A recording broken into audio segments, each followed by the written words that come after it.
It is clicked. I like it All right. when you get clicked. Little message comes up, says we're live. What I'm curious about, because I don't see I don't see notifications at all. So I don't know. And like I've seen some analytics where it shows like how many notifications were sent out or like when they were sent out, and I haven't seen a lot on there. So I don't know if the system actually sends notifications out, but we'll see. We'll see, because we're gonna full send it, and that's what we do. Full send. We're gonna full send and we're gonna make it work. 100%. This is what we do. 100%. All right. All right. So we'll go ahead and get started. Um sorry for the delay. We had some I had some dinner eating technical difficulties, and then we had some computer technical difficulties. So but we're good. We're good now, so we're gonna full send it. So tonight's show is about transitional varieties.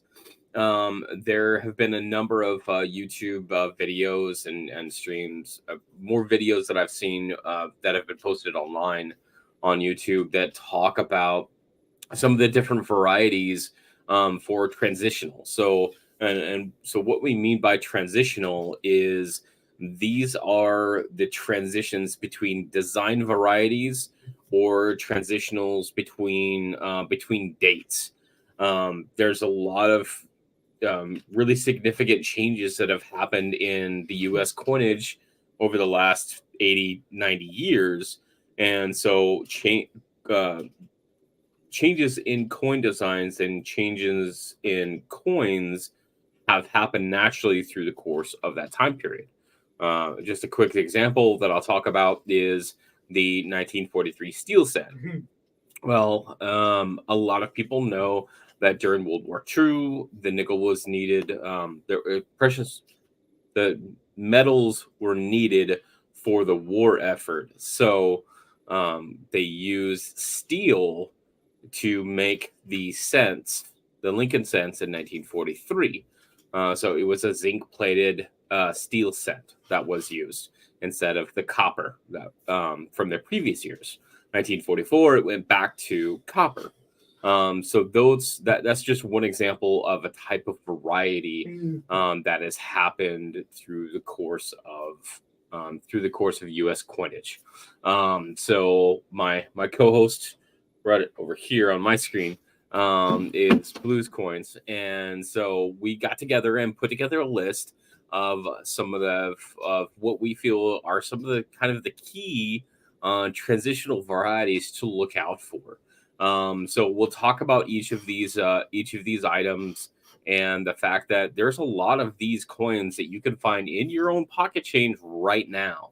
And a few of these I have actually found. One of the ones that we'll talk about is the 1988 with the 89 reverse for the Lincoln set. I have found one of these in just going through a bank box. So absolutely, these can be found, and they are valuable because of the rarity and the reasons why that they even exist. Um, so without further ado, we're gonna go ahead and jump right into it.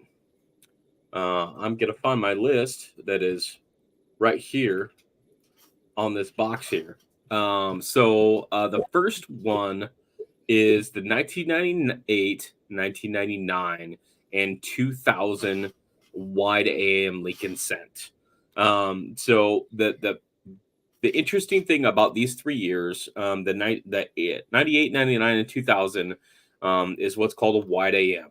What happened with this coin is that the business strike version of this coin was struck with a proof design die. So there is a difference between the reverses, which I am pulling up a picture as I am talking that shows the difference between the 98, 99, and 2000 wide AM. And it's going to look like this. So this shows the difference between what a wide AM and a close AM represents. So in this picture, you'll see on the top is what's called a wide AM. So on the reverse of the Lincoln cent, looking at the A and the M in America, there is a space between those two letters. On close AM coins, the A and the M, the bottoms are nearly touching. And that's what's called a close AM. So the 98, 99, and 2000 Lincoln cents were supposed to have the close AM design, as 1993 was the year that the close AM design was supposed to be used going forward for the reverse of the coins. Now, the wide AM is the proof design that was inadvertently used for the business strike coins. There's a lot of reasons why this could have happened at the mint. It could be that they were running out of dies. Somebody grabbed the wrong dies. There's a lot of different options on and reasons why it could have happened. But this is what we know as a WAM, so a wide AM. So the ones that you were looking for are the business strike. So it's going to be circulation coins of the 98, 99, and 2000 Philadelphia with the wide AM reverse. Do you want to add anything to that, Blues? No, it's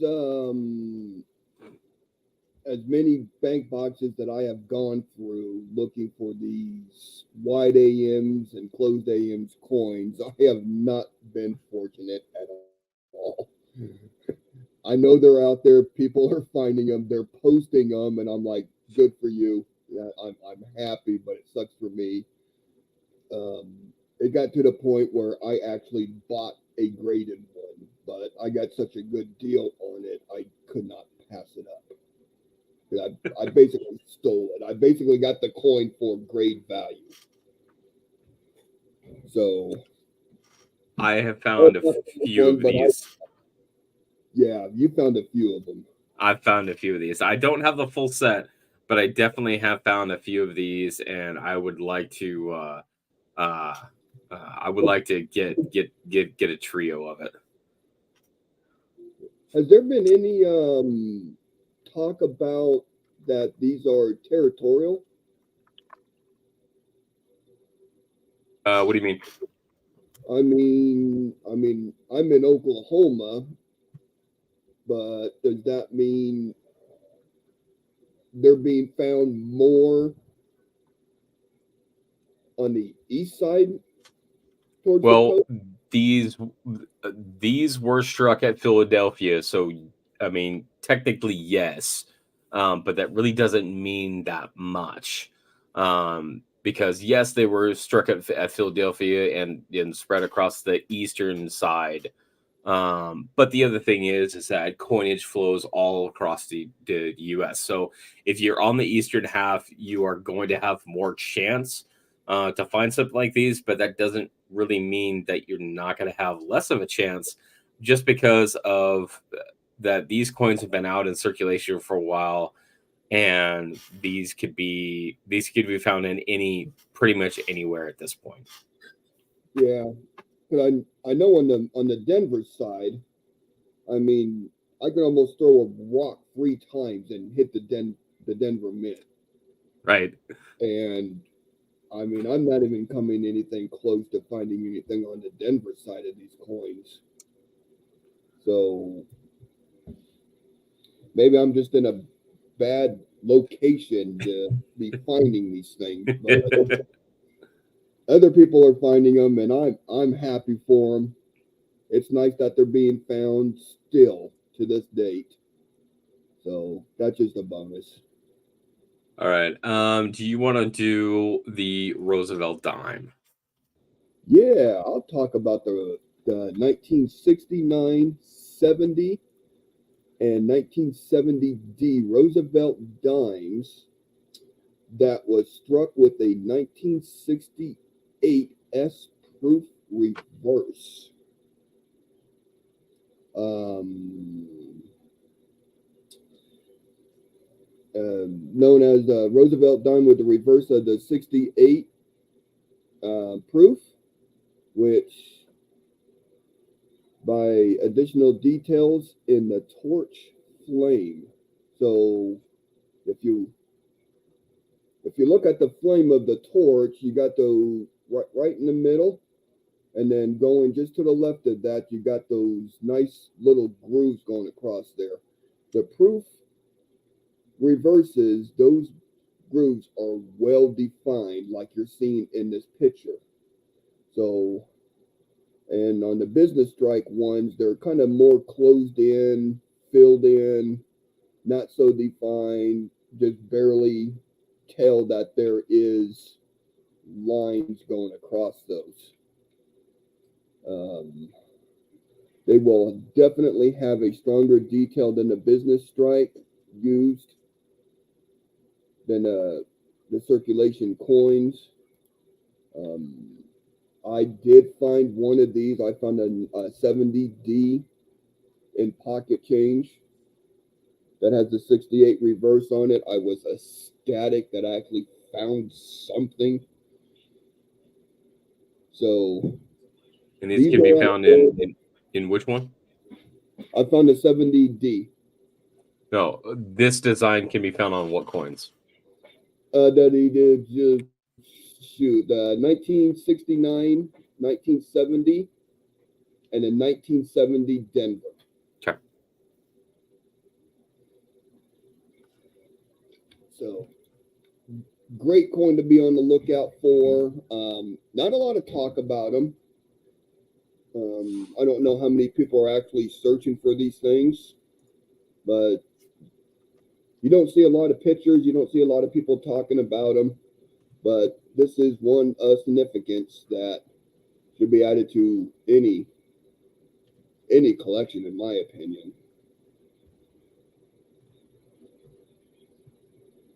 Man, mine almost looks like that too. Nice deep groove. I have gone through dimes only a handful of times, and I think out of all of the dimes that I've gone through, I've probably only found maybe one or two. I didn't keep them because what I understand about this specific transitional variety is that they were struck with dies for an extended amount of time, so they can be found more readily than some of the other coins that we're talking about on this. But it is still one of those neat things to find, saying, "Hey, I found this business strike coin in circulation that was struck with a die and a design that was intended for proof, and especially it was intended for proof in '68, but used 2 years for the following 2 years for business strikes." Like, and so I was thinking about this, and this is CJ's side theory. So in June or August of 1969, the Mint opened its newest facility. So CJ's theory says that they were actually um, having issues with dies between the old facility and the new facility, hence why they used the 68 in business strikes. Kind of a left field theory, but I'm throwing it out there. Isn't there? I thought the professor did something that wasn't the dies all made in one location and then shipped to the other mints. So for a very, very long time, they were manufactured. The master dies were all manufactured at Philadelphia.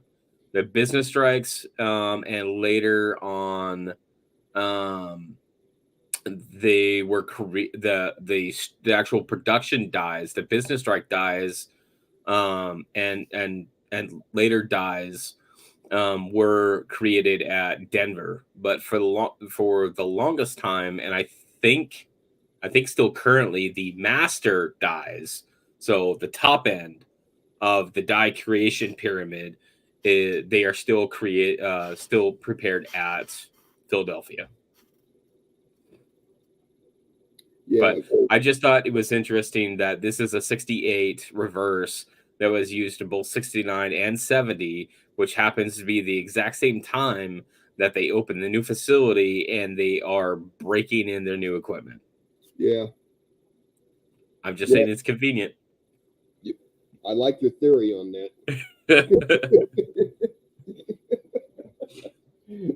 I like your theory on that one. You want to take the next one? Sure. All right. All right. So the next one is my kind of my I'm one I'm very partial to, and that's the 1988 Lincoln Cent with the 89 reverse. So what this coin is I'm gonna find it on my screen, and here it is. Okay. So what you're gonna find is that you're gonna find a 1988. This is in both Philadelphia and Denver versions that has a different reverse. Now, both of these reverses are considered wide AM, but the designer initials are significantly different. So the reverse of 89 was, I do believe that this was also a proof design that was used on a business strike. And the biggest way that you can tell is when you're looking at the of how close it is, the initials to the building, but more specifically the G. The G, it gives it away a lot. On the normal reverse, so the 88 reverse will have just the G with just the single tailpiece. Um, the 89 reverse will actually have a lot of serif to it, so it'll have more of a here we go, it will have this extra piece to it. The other thing that I've noticed with in my experience is that the 88 reverse, so the normal reverse, will kind of be what I would consider lightweight. So if you're just looking at it and the designer initials are kind of, not to say weak, but they're faintly there. And coins that have the 89 reverse, you will be able to tell right away because there's much more thickness in the designer initials, so it stands out a lot more. Um, so I have found one of these. This is early in my coin collecting extravaganza, and I actually took it to a coin shop here in town, and they didn't know what I was talking about. So it is it was kind of one of those things that was kind of a wake up call as far as, hey, these guys don't understand varieties. They don't know varieties, and really just kind of kicked it up for me in the sense of a coin collector saying, hey, there are the things that are out there that are worth money because they shouldn't exist per what the normal production would look like, but they do. Hence the transitional varieties. So this happens to be one of my favorite ones, and this is the 1988, both Philly and Denver, with the reverse of the 1989. Yeah, this this could be very easily looked if you're only looking at the AM, because the spread between the bottoms of the A and the M are not defined enough where it could be easily overlooked and bypassed because you think it's a normal one. Right. Always, always got to look at that FG, and like CJ said, particularly that G. That G will give it away. 100%. So,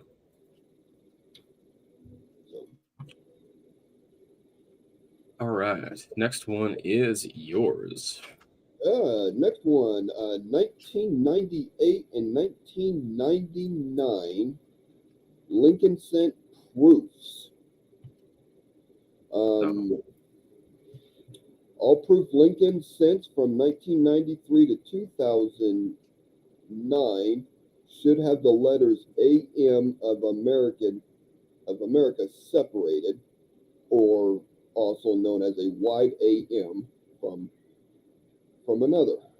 However, some proofs in 1998 and 1999 have been discovered with the letters AM in America close to each other, also known as a closed AM, and almost touching, which indicates that this was accidentally struck with a business strike die. There's possibility of several thousand examples known of this varieties, and closed AM variety can be seen with the naked eye, which is important because you don't have to really look at any other die markers or any aspects of the coin to really know what this is. Um, I know a lot of collectors they are chasing these wide AM and closed AM coins. Uh, yep.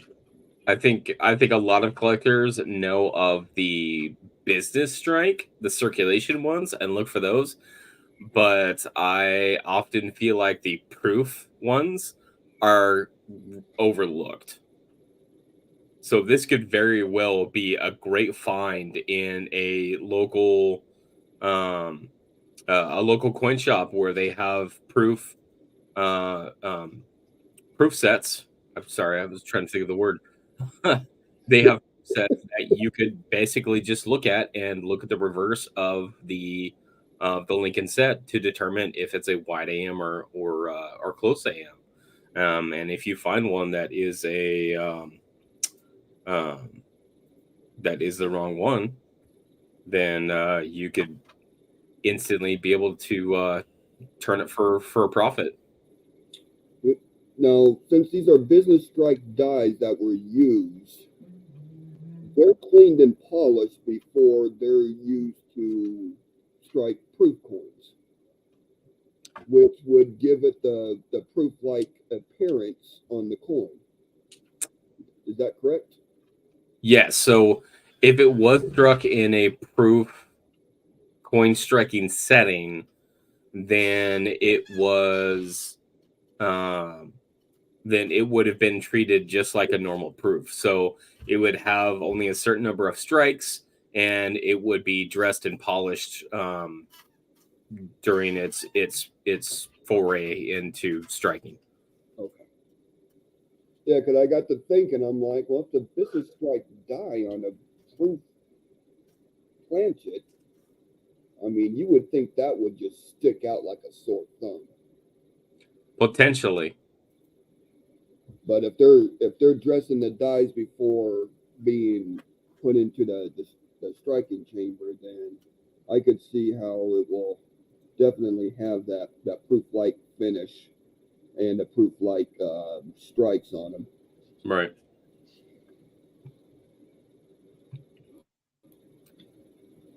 All right. So the next one is 1982. Oh, this is going to be a fun one. Oh, okay.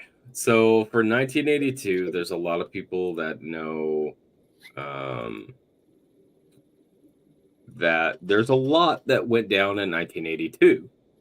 The full so the biggest thing is there was a design change. The one type of change that we have is just the date. So on the left is what's called the small date. So I think of the small date because specifically we're looking at the number two, the numeral two.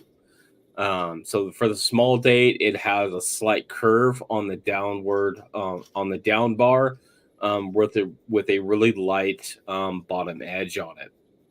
Now, when you look at the large date, you can see that, excuse me, that overall the numerals are thicker, but specifically the two numeral has a straight down bar and a very thick bottom on it.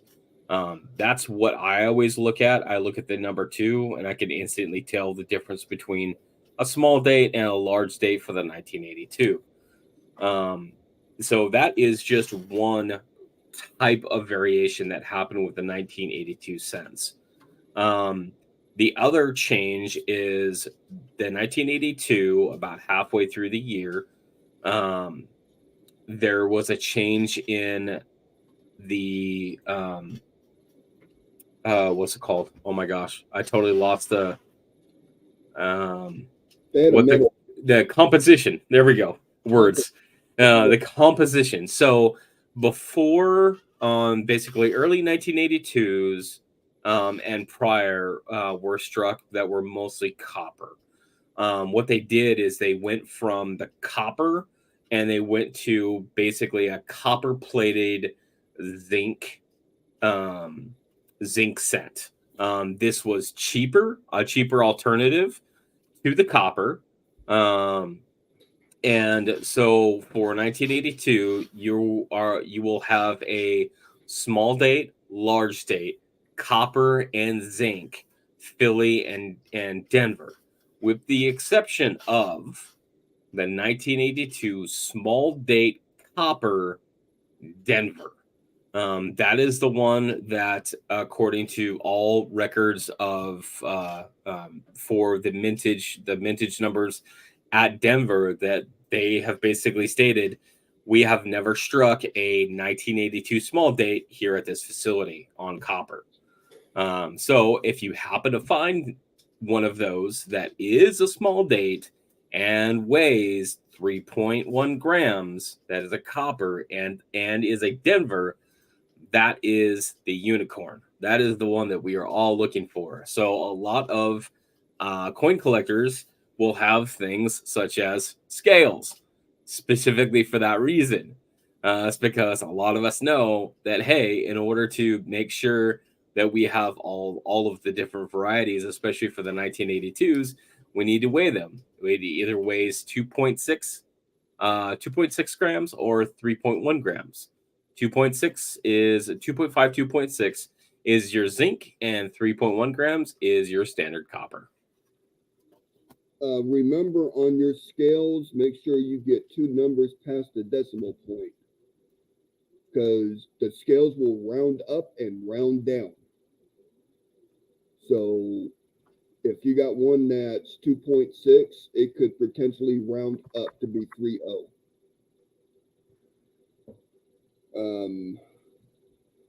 Yeah, these 82s, what a pain in the butt. I mean, a lot of confusion with the large and small dates. I see it all the time on the Facebook groups. People asking, is this a large date? This is a small date.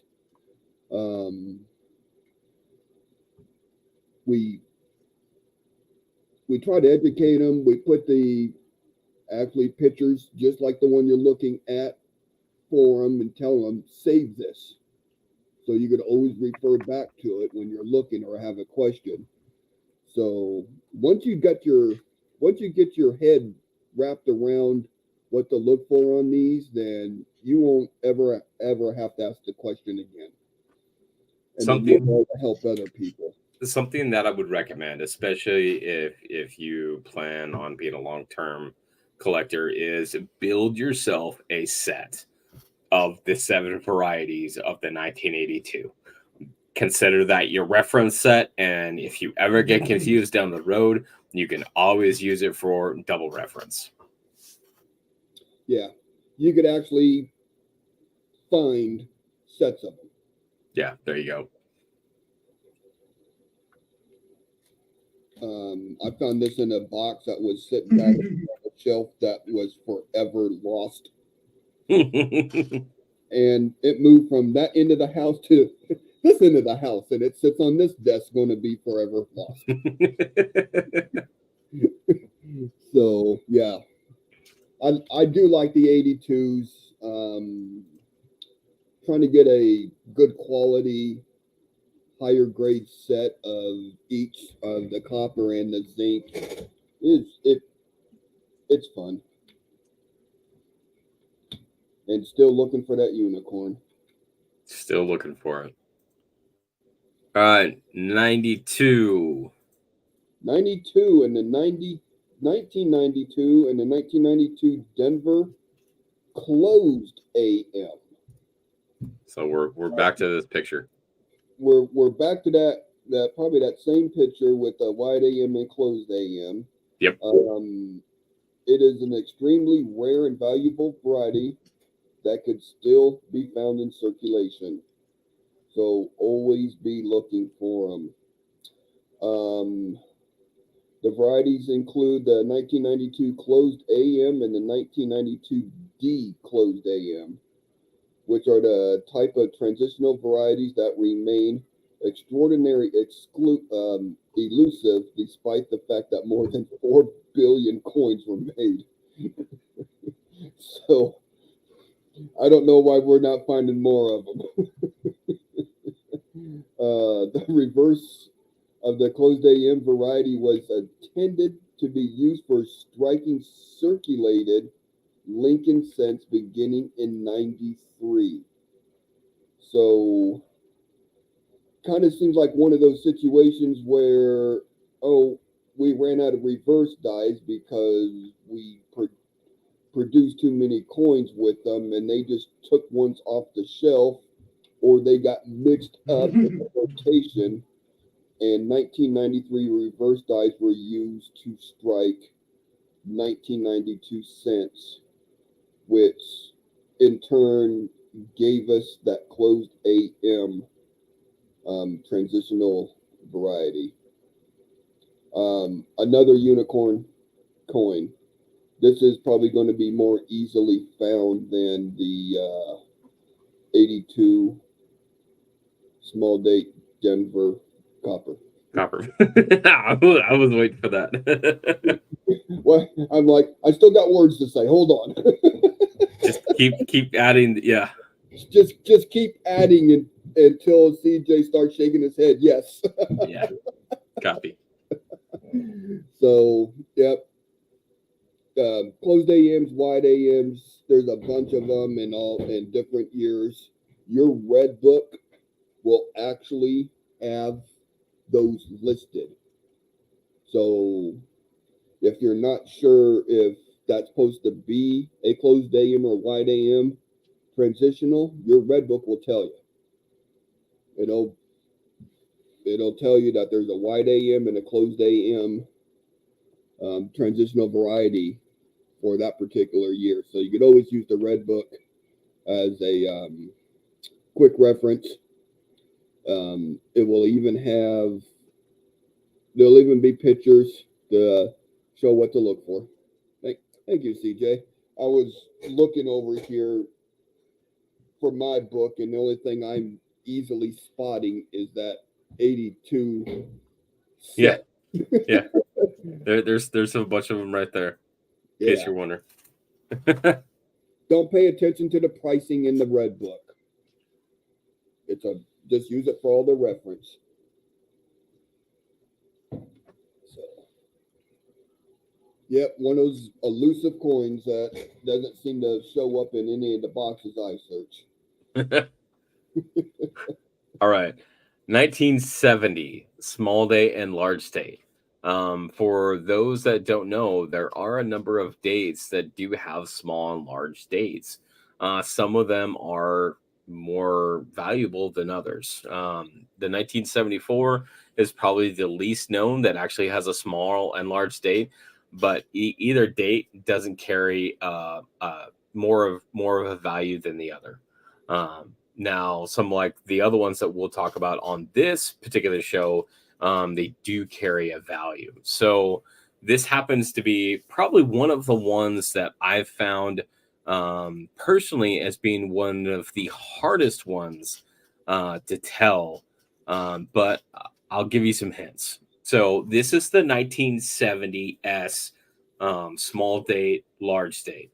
What has done it for me as far as paying attention to the curl on the nine, and specifically which way that curl is pointing at its end. So on the large date, which is the most common, the curl is going to be pointing down, down towards the mint mark area, which in basically about the 6 o'clock position. Um, Now the 1970 small date, the curl comes around and points towards the right, towards the 3 o'clock position. And that small date for the 1970, also the seven is a little bit higher than the large date. The large date, it looks like that the seven has kind of sunk down. I'm gonna try to um, zoom in on this so you guys can see. So if you were to run a line across the top of the numbers, you can see how the seven is kind of sunken down right here. That is the large date. Here's the tail end of the curl that points down towards the min mark or points down to the 6 o'clock position. And that is versus the 1970, where you can see the the tail end of this curl points to the 3 o'clock position, basically 3 or 4 o'clock position, but the seven is more in line with the top of the other numerals. But that curl and this overall nine that looks more elongated than vertical, um, than the look on this nine. That's how I personally tell the difference between a 1970 small date and 1970 S large date. To date, I have not found any of these in circulation, but I know people that have, and they are very, very lucky. Yeah. This one is hard to distinguish sometimes. Um, as it's been said before, knowledge is everything, and knowledge equals money. So the more knowledge that you have, the potentially more money you could eventually make if you choose to sell coins. So always do your research. These pictures are on the internet. You put 1970S small date and go to images, you're going to find these exact same pictures that we are showing you. Yep. So just don't think that, oh, I got to try to remember that. All these pictures are scattered everywhere. PCGS, CoinFacts also has really good photos of a lot of these. USA Coinbook also has some, Mm, or you could just favorite this video. yeah. I think we're getting to the coin that I think I like the most. Yeah, yeah. We're gonna be at the 1913 Buffalo nickel. Oh, I do love this 1913 transitional variety coin. So I have a little bit different picture than the one you had, but I also think that it shows the difference very, very well. Oh yeah, yeah, you got good pictures too. Okay, so the original version of the Indian head nickel was created by James Fraser and lasted only a few months into the year 1913. The design was flawed because the word 5 cents wore away quickly due to their elevated placement. The redesign, the Type 2, um, was created by engraver Charlie Barber, and it's a cutaway in the mound that protects the word 5 cents from circulation wear. And he also smoothed out much of the details in the portrait and the bison um, hind side, hind lower side, the hoofs. uh, Almost equal number of the Type 1 and Type 2 nickels were struck at the Philadelphia Mint. However, both Denver and San Francisco Mint struck fewer Type 2s than Type 1s. So when you got the Type 1 nickel, it's on a raised ground. I mean, it looks, this coin in a high mint state is just absolutely stunning. Yeah, it is. Just stunning. And can easily be picked out with no date buffaloes That's because exactly what I was gonna say. it's the only year that it will have that mound on it. Correct. So you don't need to use Nika date to figure out if that's a 13 or not. And I'm actually impressed.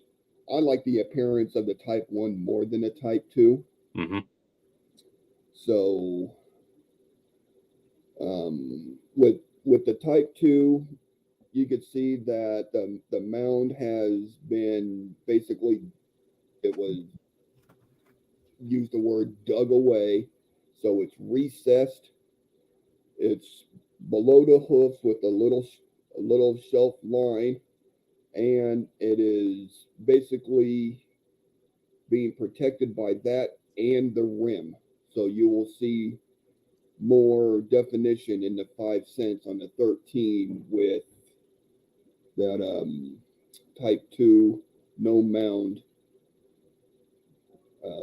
variety. Variety? Yeah, it'll be variety.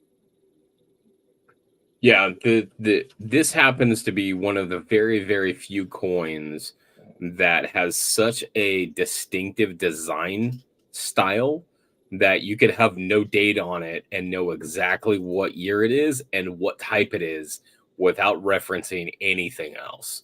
And that's fantastic, because if you're looking at anything else, like, you know, standing Liberty quarters, they're, other than just the first year. But if there's anywhere to it, you have no idea whether it's a 1916 or a 1928. But the Buffalo Nickels, this is hands down the easiest one to tell. No date, no date buffaloes that are worn on the front. Don't need nick date. Flip it over. It's got the mount, 1913 Type 1, done. Yep. Quick little story. Maybe 3 to 4 years ago, I was at a auction, coin auction, live auction at one of the local auction companies. Um, this was specifically just for coins. A lot of the big dealers in our area show up to this because they're picking up stuff relatively cheap. So I was looking at the buffaloes, and they had 4 or 5 of them inside of a little the cardboard 2x2s, and they were all in a little plastic bag being sold as a lot. One of them was a 1913 S variety too. Nobody picked uh, nobody picked up that it was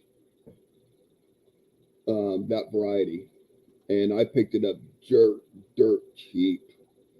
So I actually own one of each of the 13 S's. I actually got the mound and the recessed. The Type 1 and Type 2. Yeah, and I mean I paid next to nothing for them. But all the other coin people, like, they just overlooked it or didn't even think about looking to see which variety it was. So they're out there. You keep your eyes open, you're going to find them. I could probably talk about buffalo for a while. There's just so much going on with the buffaloes for RPMs and double dies and everything. And 2 feather and 3 feather and 3 hoof and 2.5 hoof and all kinds of. Yeah. Yeah, the buffaloes definitely have a lot going on there. Oh, I love that. I love that coin. Do you want to take the next one? Uh, 1960 and 1960D small and large date cents. Yeah. Yeah, a another large date, small date, transitional variety. Um, they were also struck small and large date for the proofs, so they are out there for both. Let's see, 60 small date seems to be scarcer of the two varieties and does have a higher premium compared to the large date. Um, Both the small date and the large date varieties were very popular when they first came out and are still sought after today. Especially, they can be easily distinguished from one another. Both the large and small date 1960 Philadelphia Lincoln cents are considered major varieties since most collectors who collect business strikes try to attain both the large and small date varieties for those sets. And trying to think what are some of the pinpoint things to be looking on these at, and I'm drawing a blank. Well, you've got this the six and how it looks, and then you also have the zero. One's an egg and one is a circle. That's the mate. Yeah, that's one of the eye appealing. Yeah, the egg and the circle. That's right. I was trying to think the pickup points on these, and keep your lookout on these because there is actually a small date, large date strike variety where one's over top of the other, and it's a great looking coin. Gee, I wonder who has one of those. I have one of those. I found one of those. I can't find no AMs or close AMs, but I can find that one. Yeah, I've seen the one that you have, and that's just it's the ones that are really cool to see is when you have the small date struck over the large date, because if the die already has it in it, has all of the design elements into it, they have to strike the small date harder so that it actually sticks out more. So what you'll have is that you'll have a large circle, and then like what looks like over the top of it, you'll have this egg thing. So it looks almost like a double die, but it's actually a large date zero with a small date zero coming through it. Yeah, It's keep wild. talking. For, keep talking for a minute. Okay, you gonna go find it? Yeah, I'm bringing up. Okay.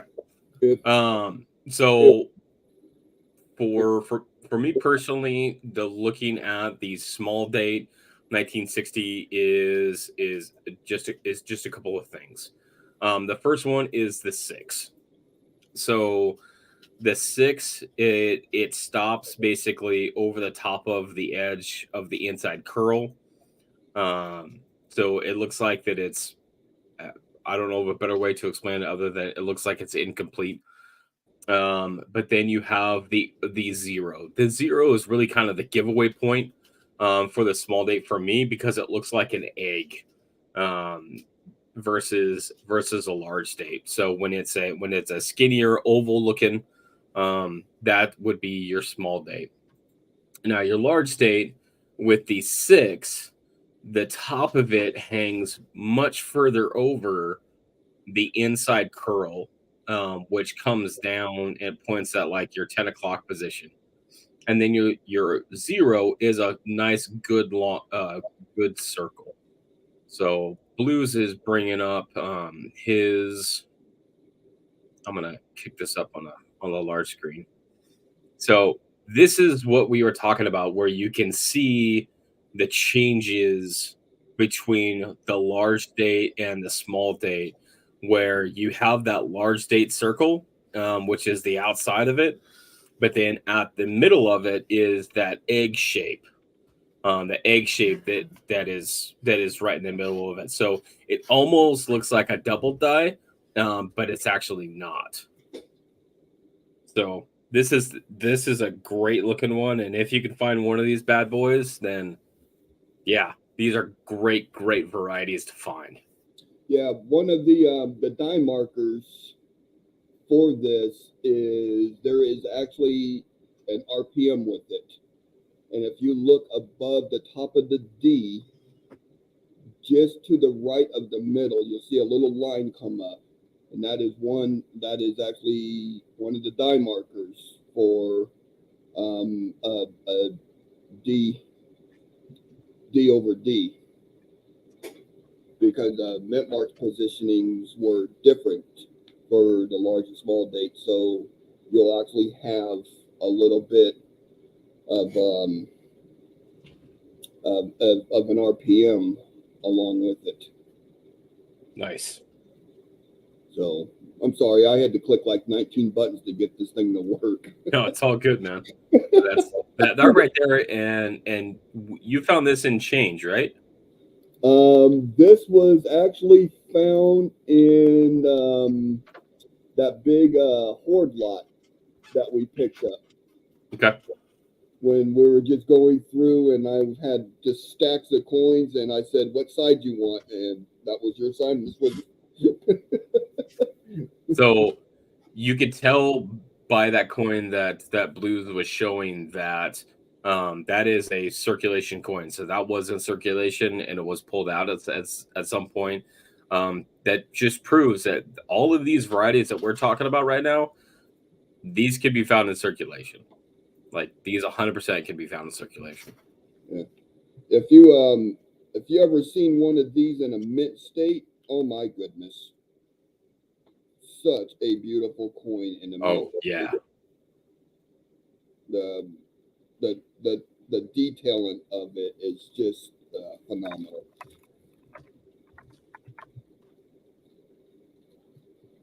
Man, I can't believe I found that coin that fast in this mess over here. Oop, and I just dropped it on the floor.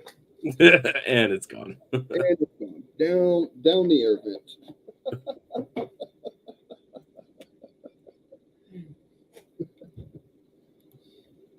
All right. So the next one that we're going to talk about. Now, I did talk a lot through this whole video about that you can find these in Pocket Change, and this is probably the only one that you're probably not going to find in Pocket Change, but this can still be found. This is a 1864 2-cent coin. So number one, yes, the U.S. minted 2-cent coins, and yes, there are books about it. I'm just saying. Yes, there is. I think my new thing is I just need to plug books the entire time. So the 1864 2-cent had a design change about roughly halfway through the year, where they went from the small motto, which is the example on top, and you can see the style of letters transitions to the large motto. There isn't really a lot that talks about why that it changed, other than the 1864, 1863, 1865, the Civil War, and there was a lot of things going on in that time period that a lot of things had significant changes in a small amount of time. So the easiest way to tell the difference between the large and small mottos is if you can kind of see the difference between the fonts. The fonts on the small motto are kind of were like really big and blocky. Then compared that to the large motto, which is very much what I would consider more of a formal font. So it's got nice, clean, small serifs on it. And one of the biggest ones that I see is the G. The G is one that stands out for me because you have what I call a cartoon G on the small motto to a very formal G on the large motto. The large motto letters stand up very tall, and they're kind of slender, and they're very proper, is what I would call them, versus the small model, which is a lot kind of more cartoonish or artistic. But this is the way that you can tell. So the price difference between a large model and a small model is pretty significant. So if you guys are looking through eBay, are you looking at coin shows, that kind of thing, and you can find a small motto that is in decent condition or enough that you could tell it's a small motto, that you can get for a good deal, pick it up, because these things generally, as far as what I've seen, they start out at about 100 something and then go up from there depending on condition. Whereas the large models for the 2 cents, you can pick these up 30, 40 bucks pretty much all day long. So it's a definitely a great find and a significant find, especially when you can cherry pick them for cheap. Oh yeah, yeah. One of the things that my eyes are looking for on this is the small model has squatty letters, and the large model has taller letters. Right. So that's how my brain works. I look for squatty letters or tall letters. So whatever works for your particular case, and as long as it works, and it's consistent, then there's no right or wrong way to find these things. Right. So So if you guys don't have a 2 cent, I strongly encourage you to build a typeset where you have one of these 2 cents. 2 cents are amazing pieces of US history, along with the rest of the obsolete coinage, the 3 cent silver, the 3 cent nickel, the 20 cent coin. There's so much history in it. You have to have one. That's all I gotta say. yeah, yeah. The overall design of these coins is they did a really good job on the design of these coins, Yeah, they did. and there's a lot wrong with them too. Also, very much. It's almost hard to find a coin that does not have some type of error or variety on it. And All that's where right. the 2 cent book comes in, so you can figure out which one it is. Right. All right. We got your favorite one. Oh, another one of my favorites. That's got to be the 1909. That's exactly what that is. Got the 1909 and 1909 VDB. There you go, sir. Very popular Lincoln penny cent. Um, the artist was Victor David Brenner.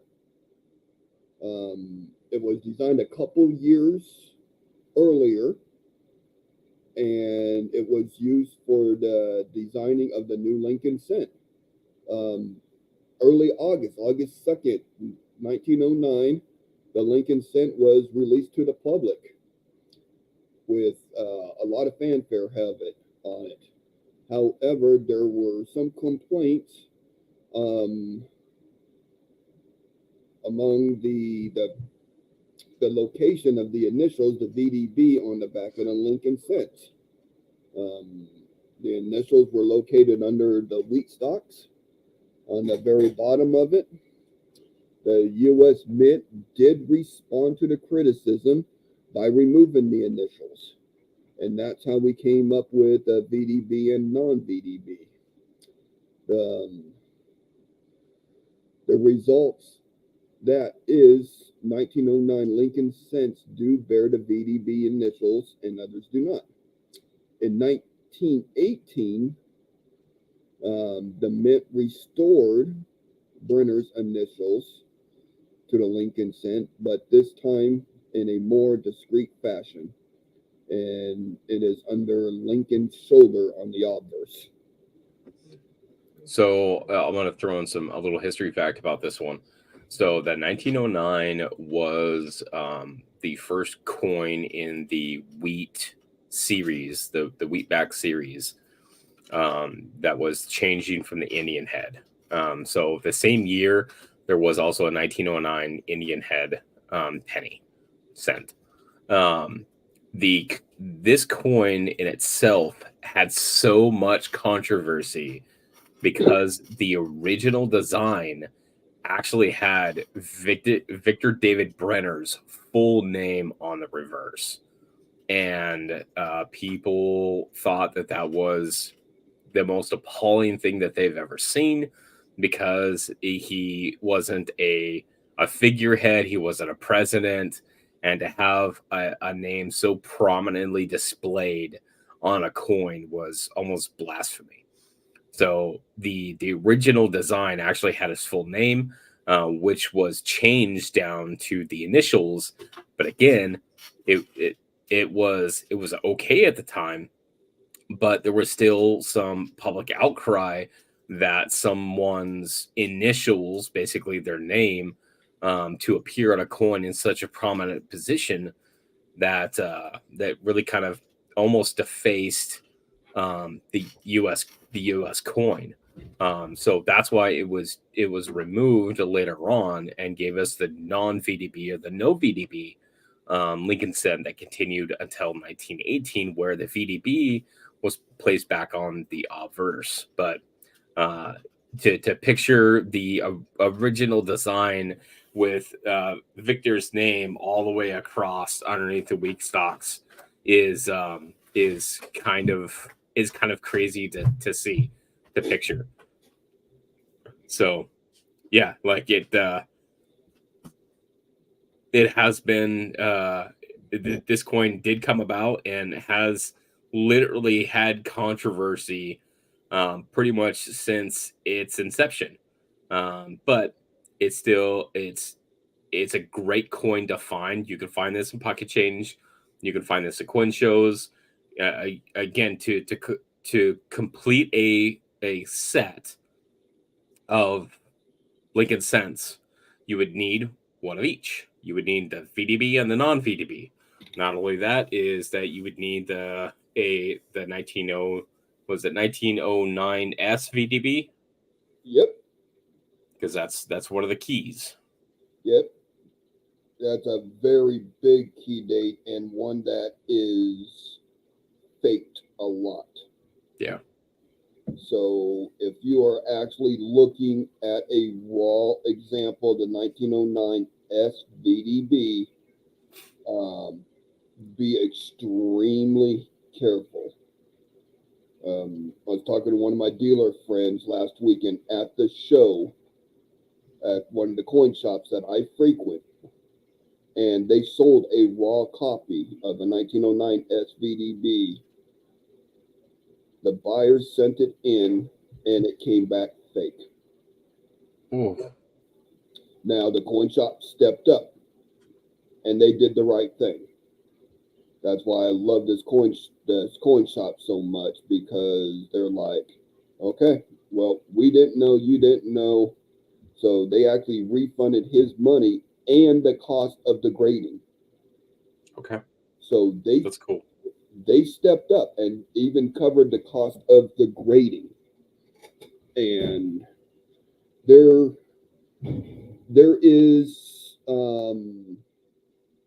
there's information out there. There's only, I think, 7 mint mark placements on the 1909 S, Sounds about right.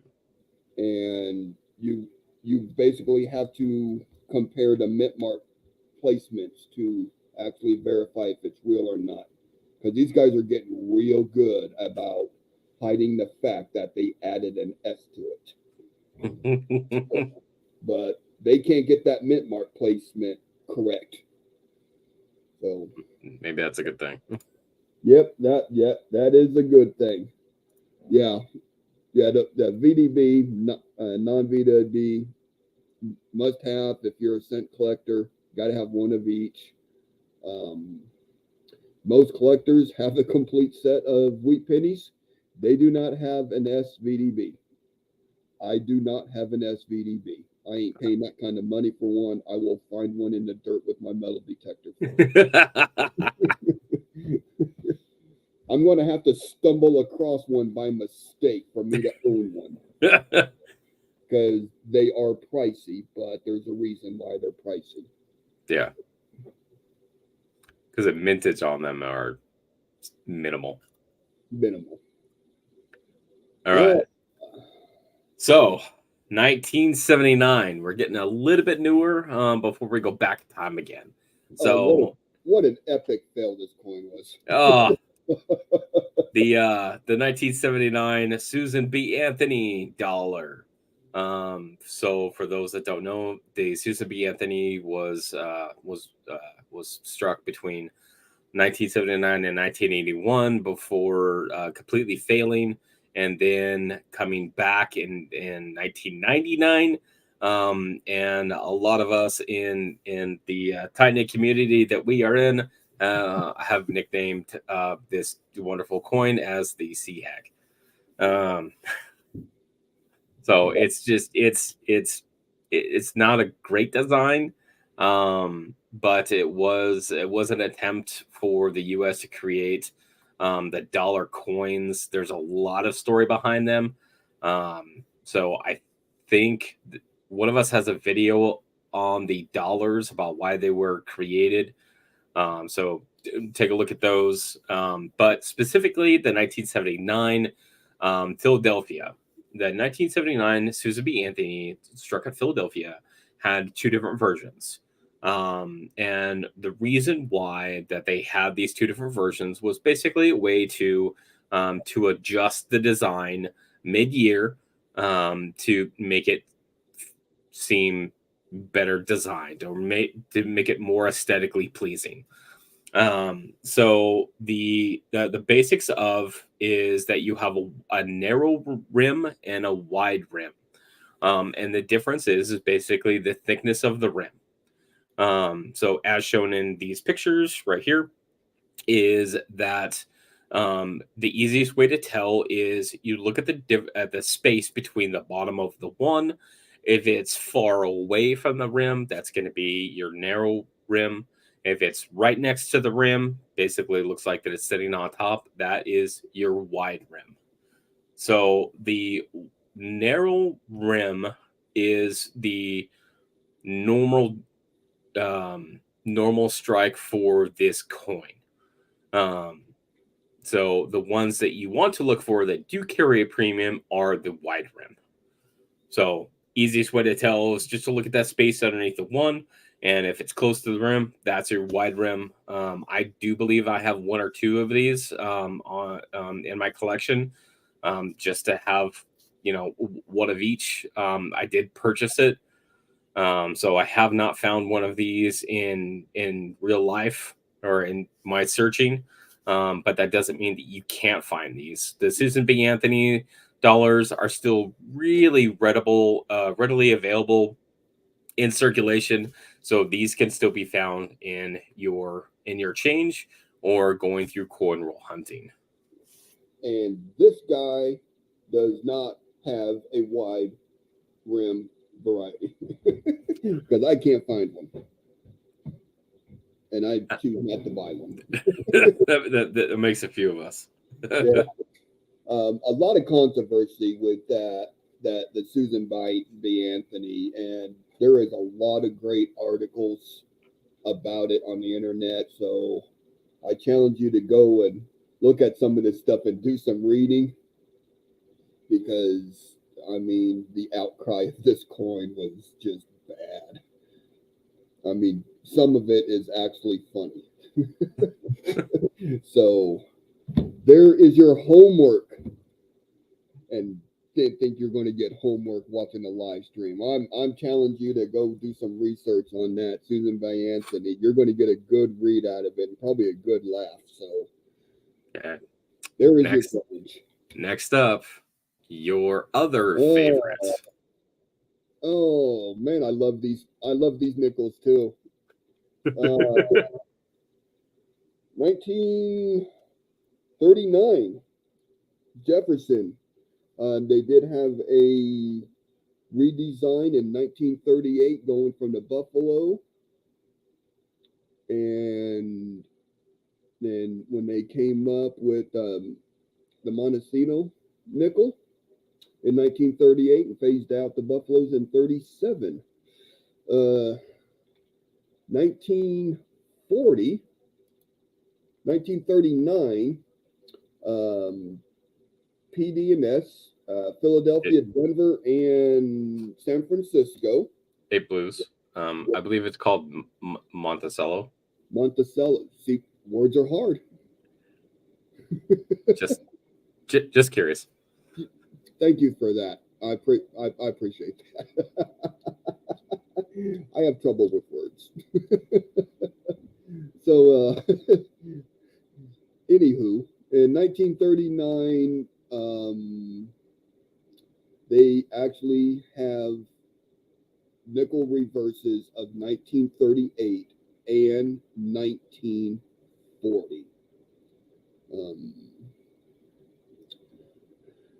transition took place due to minor flaws of the reverse design. The original design had weak, let me, second, 1940, reverse of 40.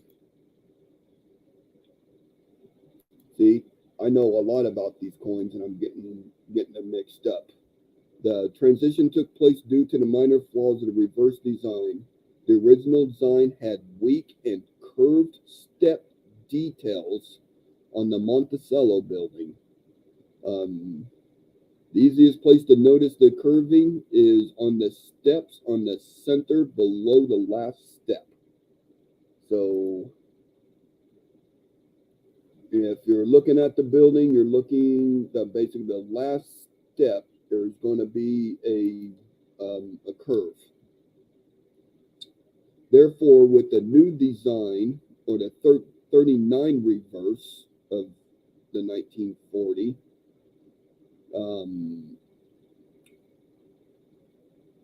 the design will have sharper details and a straighter set of steps.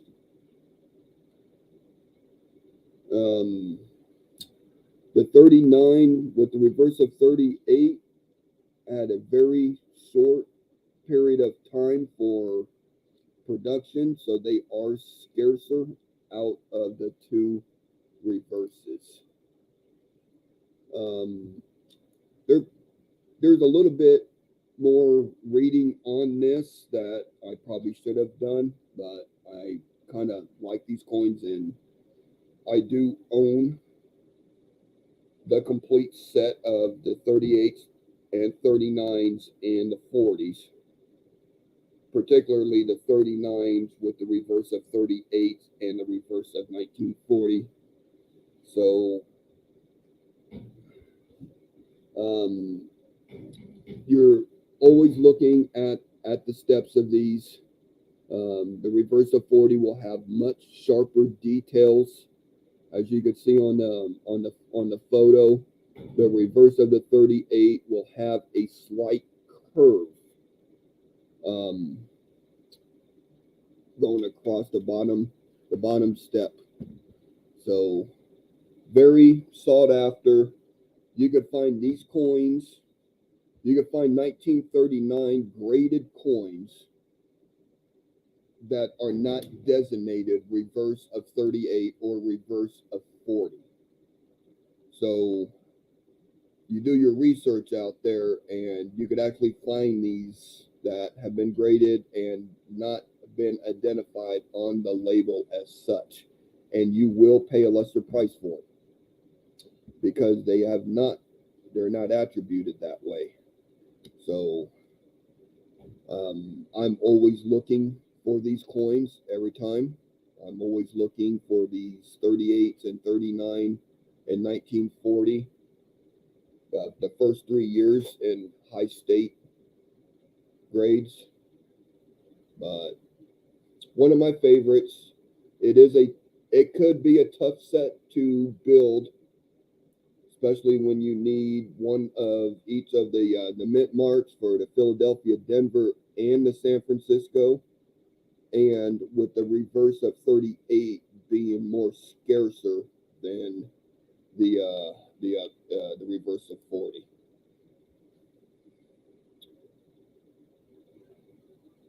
All right. All right.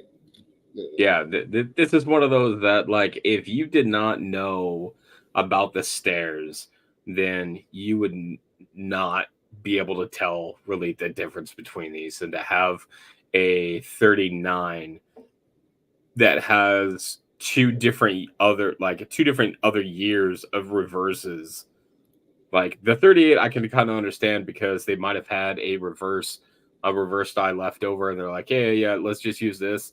But then like they ran out of that one and they grabbed one for that they were going to use for the next year. Like, oh man, that's a tough call. Yeah. Yeah. These are good coins to find. You can still find them in relatively MS 64 65 condition raw. I mean, they were taken care of at the time, so they're out there. You can still find them in high MS condition in raw raw form. So great looking coin. Yeah, it is. All right, some of Uh, our favorite coins. What's up? check the private chat. Okay. Some of our favorite coins are the 1942 and to 1945 war nickels. So they're often called war nickels because the content, the metallic composition was changed from being 25% nickel and 75% copper to 56% copper, 35% silver, and 9% manganese. And again, the reason why they did this change, the U.S. did this change, is that they needed those other materials for the war effort. So they came out with these, and they came out with the design change that put the mint mark, instead of being on the front underneath the date, or maybe on the back next to the Monticello building, to have it prominently up above the Monticello building. This was an effort to basically denote that these coins were made with a different metal content. And from a lot of reading that I've done on these particular coins, is that the one of the biggest reasons why the U.S. Mint did this has these mint marks so prominently, is that after the war they could go through and basically recover all of these coins and get that metal content back. So like that silver content, they could technically go back through and recover all of those coins and basically melt them down. So these coins can be found really readable. I mean, the having the mint mark so prominently above the Monticello building, um, and it just makes them really stand out. So these coins can very easily be found in pocket change. I found 3 or 4 just in the last nickel box that I did. So they can be found, and they are 35% silver. So it's always a really good find. So these changed on the latter half of 1942. So during 1942, you will have the regular composition coins, um, that were nickel and copper, and then later in the year you're going to have the change to the actual silverware nickels with these mint marks. So standard PDS mint marks. Um, that this is one of the few coins that actually carried the Philadelphia mint mark versus other coins that didn't have the Philadelphia mint mark at all. So this is definitely a a significant change in design for the Jefferson nickel series.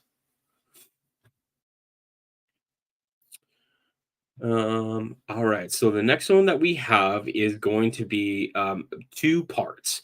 The first part is going to be 1979. The second part is going to be 1981. So I am going to talk about the 1979. And this particular one, I'm going to use the example of a Roosevelt dime. So 1979, specifically the mint marks that were used in 1979, there are two different versions. There's a type 1 and a type 2. The type 1 is often referred to as a filled S. Obviously, there was a very worn punch that was used to strike the San Francisco mint mark, which created this filled S look. It's very blob like, and it's often called a blob S or a filled S, and a lot of different references. And so it looks like the first one here in this picture, where it's not really defined. Like you can kind of tell that it's an S, but it's really kind of filled in and blobby. It's not very clear at all. Versus the type 2. So the type 2 is the one that is the clear S. So it's very clearly an S. It's very clearly defined. It's nice and clean. So the one to look for is for for this year is the type 2. The type 2 one has lower mintage numbers and is more scarcer than the first one. The first one is what you will commonly find. So this again is could be one of those things that you are looking at when you're looking at proof coins, both in the raw and proof sets at your local coin store or local coin shows. And this could pretty much be seen by the naked eye. Some of these, especially the Roosevelt dimes, probably going to need possibly some magnification unless you have a sharp eye, and then you should be able to pick this out very, very easily. So again, type 1 is the one that you're going to find very common with. Type 2 is the clear S. That's the one that you want to be looking for. Now, this changes a little bit with the 1981. So I did find a pretty good diagram of some examples of all of the mint marks for 1979 and 1981. So 1981, there is actually two different types of the S mint mark. Both of them are technically clear, but there is that's the wrong screen. Let's try using the right screen, shall we? No. And there we go. Okay. So this picture shows we've got the top two, which is the type 1 and the type 2 for the 1979. That's going to be the blob or the filled S. Then you're going to have the clear S. 1980, that is basically just going to be your clear S again. And then we go to 1981. So 1981, they are both basically the clear S. However, the difference is the style. So the 1981 Type 1 is a rounded over S, versus the Type 2, which you can tell is more of a kind of a flat face. So the Type 2 is the one. Um, yeah, the Type 2 is the one you were looking for the 1981. The Type 1, the rounded over S, is going to be the one that you're going to find most commonly.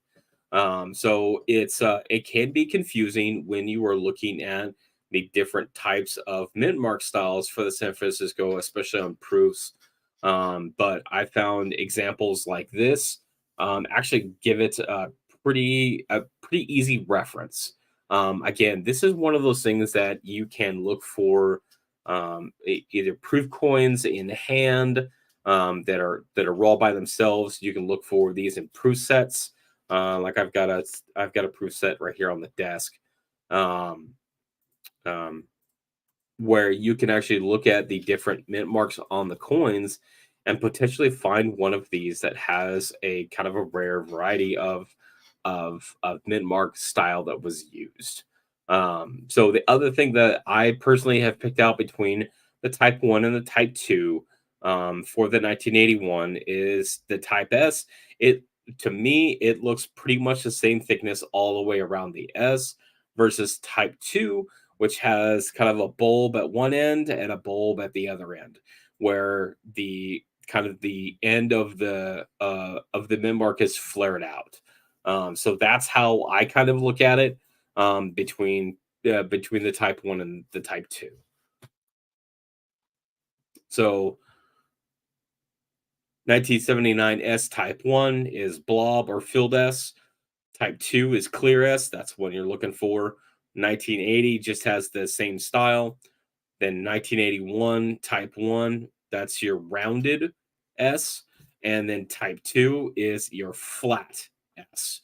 So for 1981, the one you're looking for is the flat. This is the flat S, not the rounded S. All right. So we went through a list of a bunch of different varieties of transitional coins.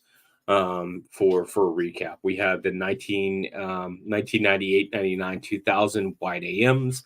We had the 1992 closed AMs. We had the 1998, 99, 2000 wide closed AMs for the proofs. We had the 1864 2-cent coin with the small and large motto. We covered both the 1960 and the 1970 small and large dates for Lincoln cents, and we also covered a number of these Jefferson nickels.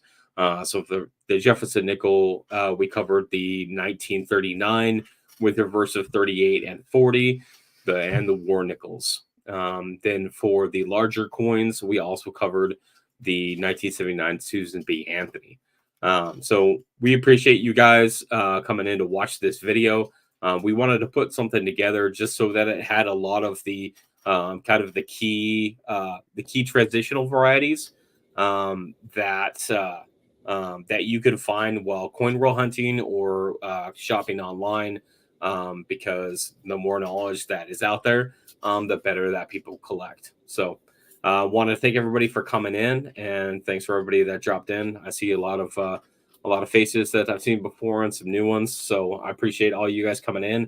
And again, for my co-host, thank you, Blues, for coming together and putting this one together. We enjoy getting knowledge out to the community. So thanks, everybody, and we'll see you guys next time. Thanks, everyone.